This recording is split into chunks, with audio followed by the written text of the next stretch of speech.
University of Toronto is the largest university in Canada, and more importantly, it's also affiliated to over 15 to 20 key hospitals in the city that provide very, very good care to their patients.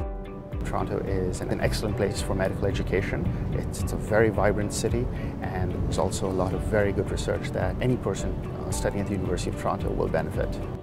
They have focused very heavily on inner city health and providing care, improving access to patients. They have developed some of the largest databases to understand why it is that people don't have access to care and how care can be improved.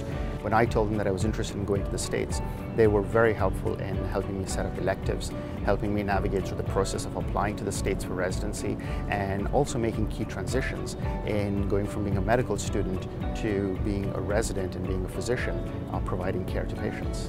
When I think of the University of Toronto, I think several aspects come to mind: medical education, social responsibility, patient-centered research, and being a global leader in providing health. Whether we're talking about basic science research, or whether it's clinical translation or knowledge translation of this research, the University of Toronto has been at the forefront. This is a world-class institution that has been able to focus very heavily on medical education and providing excellent clinical care to patients. And I think I've been very fortunate to be part of the University of Toronto through the MD-PhD program.